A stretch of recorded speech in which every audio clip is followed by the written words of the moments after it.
Hi, Dyslexic Genius here, Brett Hurt, B-R-E-T-T.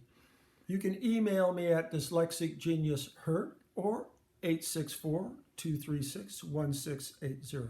I'm going to talk about the Mandrel on an Amberola 30, the springs that go back here, and the setup for these. First, on the Amberola 30,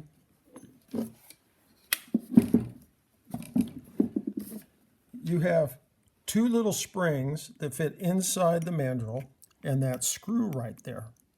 And that screw is kind of a booger to put on because you have to put this on before you put the mandrel on because this rides on the drive gear system here. This is the governor drive gear, and then this is the power gear off the spring. So you have a spring like this, and you have this little screw. And it's kind of hard to hold the spring and the screw and the screwdriver and get big fingers in here and do it. So I take my pin vise, gently tighten that up, put it through the hole. This way I can set up, and now I can screw this in and get it snug. Then you undo this. So that is going to go right there. And you have two springs on these Amberola 30s. And then you can tighten that up with your screwdriver. The other thing I want to talk about is the play on the mandrel, this. And this fits on the mandrel shaft. So when you put the mandrel on, it slides on like this, and you kind of pinch the two springs, and it all pops together. And then they have this set piece here with a set screw right here. And because of wear and however some of them are made, when you tighten this down to get this little bit of play here, you want just a little bit of play. You don't want a lot. When I got it, the mandrel would move this way and come off the main gear. This would move out of the way and the springs would pop out, and I had to fix that. So I machined a small washer. And the other problem is...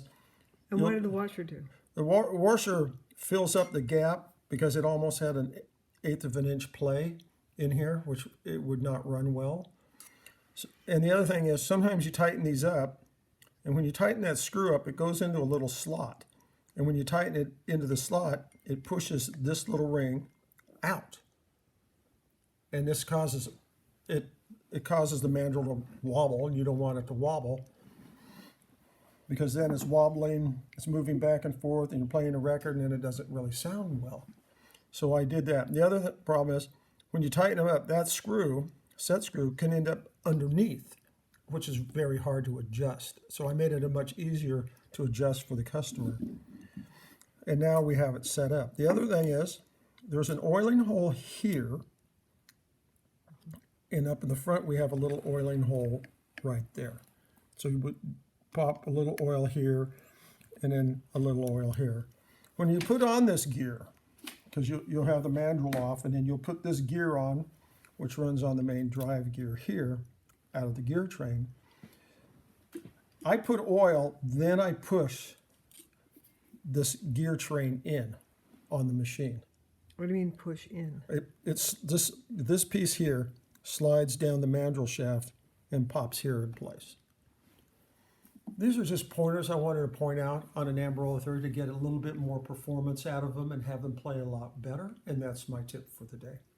And of course, Dyslexic Genius Hurt is at gmail.com. Oops!